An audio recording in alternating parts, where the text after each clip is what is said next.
ढाप के ले जा रहे थे, कोई देखने न पावे नहीं पहचान लेगा तो पोल खुल जाएगी। संजोग से परसों पोल सब खुल गई। जब पोल खुल गई तो आ गए सामने। हम तो आपके चैनल पे कह रहा हूं ना कि अखिलेश जी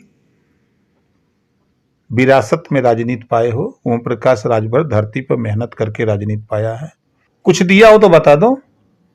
हाँ दिया, यादव को दिया है। वोट लोगे मुसलमान का, उसको तो दोगे नहीं। कश्यप को दोगे नहीं। पाल प्रजापति, नाई बिंद केवट मल्ला, आरक बंसी बंजारा बहेलिया खंगार को दोगे नहीं। बारी बिहार को तो दोगे नहीं। वोट तो चाहिए। हमारे साथ इस वक्त मौजूद हैं ओपी राजभर जी। ओपी राजभर जी ने सपा पे काफी आरोप लगाया है। ओपी राजभर जी, सपा पे आपने आरोप लगाया है, क्या मामला है? कि चोरी चोरी समाजवादी पार्टी, भारतीय समाज पार्टी को कमजोर करने के लिए काम कर रही थी।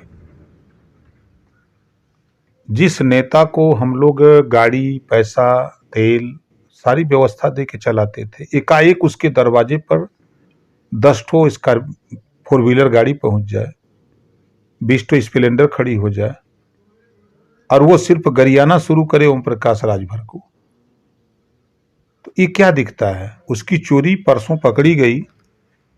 जिसको उन्होंने गाड़ी या पैसा दिया वो कह रहा है कि हम अखिलेश से नहीं मिले, तो अखिलेश के नवरत्न कह रहे हैं कि वो अपनी गाड़ी से आए, हम अपनी गाड़ी में बैठा के ले गए, अखिलेश से मिलवाए। इसमें कौन सी चोरी है उनका?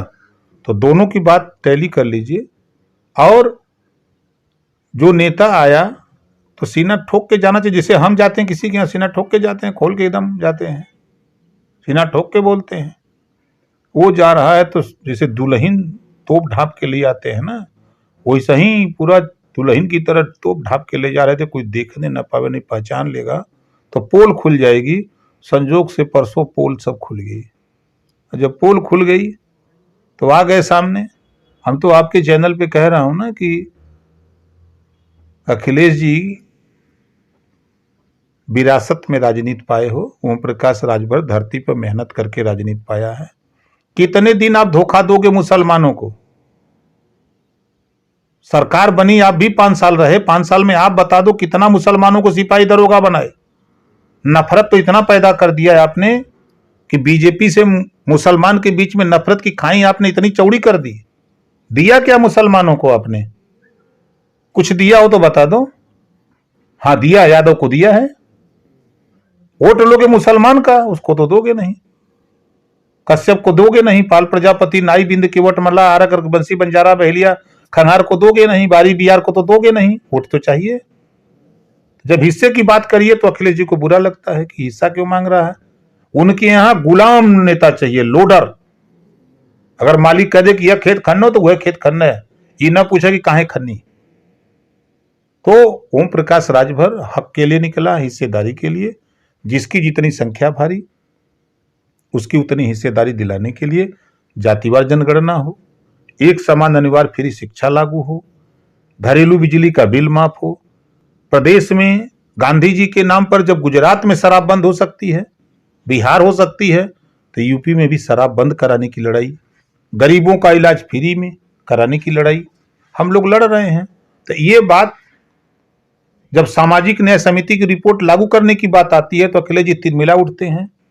हाँ, सदन में ना 3 बार सदन चला है, एक को बार नहीं बोल पाए कि सामाजिक न्याय समिति की रिपोर्ट लागू हो। हाईकोर्ट ने 14 सितंबर 2013 को कहा था कि सामाजिक न्याय समिति मीन 27% पिछड़ों का आरक्षण, कुछ जातियां लाभ ले रही, इसको बांट के दिया जाए सबको। 5 साल थे मुख्यमंत्री, वो नहीं कर पाए। सदन में जबान नहीं खुलती है, न सड़क पर खुलती है। तो जो अब सामाजिक न्याय समिति की बात करते हैं तो उनको बुरा लगता है। अब जो है अखिलेश जी और शिवपाल जी एक साथ आ गए हैं, तो किस तरीके से देख रहे हैं? जैसे पहले देखते थे वैसे अब वो देख रहे हैं। मैनपुरी चुनाव में काफी उसका असर भी कुछ नहीं। समाजवादी पार्टी के लोग गांव-गांव घूम करके नेताजी को श्रद्धांजलि के नाम पर वोट मांगा था, लोगों ने वोट दिया। अगर आप रिजल्ट पे जाते हैं तो नेताजी खुद 14 में चुनाव लड़े तो 2.5 लाख से जीते। फिर नेताजी 19 में चुनाव लड़े, बसपा से गठबंधन हुआ तो 94,000 लगभग वोट से जीते। कौन सा काम 19 और 22 के बीच में सपा ने कर दिया कि लोग उनको वोट दे दिए? समाजवादी पार्टी को सिंपैथी के नाम पर, श्रद्धांजलि के नाम पर, नेताजी के नाम पर लोगों ने वोट दिया है। भरम में न रहें, कुछ जो सब ठंडा हो जाएगा 24 में। निकाय चुनाव आने वाले हैं, मतलब कि जल्दी किसी वक्त भी हाईकोर्ट का फैसले के बाद तारीखों का ऐलान हो सकता है, तो किस तरीके से सुभाषपा उसमें किस तरीके से अपने निकाय चुनाव को लेकर सुभाषपा अपने चुनाव की तैयारी सब कर ली है। हमारी पार्टी अकेले अपने दम पे चुनाव लड़ेगी। मेयर और जो वार्ड में जो भी जहां प्रत्याशी मिल जाएंगे सब लड़ेंगे। 2024 की किस तरीके से तैयारी चल रही है, किसी से क्या गठबंधन को लेकर? नहीं, हमारा गठबंधन तो 4-6 महीना रहता है तब होता है।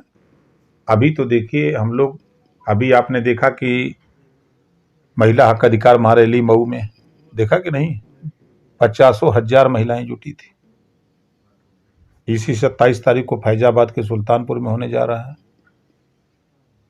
अभी 1 महीना हम लोगों ने तैयारी किया सावधान रथ यात्रा का, शुरू किए लखनऊ से ले गए पहुंचा दिए पटना तक। किसी की हिम्मत नहीं है कि इतना बड़ा कार्यक्रम, इस कार्यक्रम को करने के लिए हमारे साथ गुड्डू भाई बैठे हैं, फकरे आलम जी बैठे हैं, ऐसी ताकतें बैठी हैं कि कह दिया जाता है कि ये काम तो सब सही कर देते हैं। किस तरीके की बातचीत चल रही है आपकी बीजेपी से?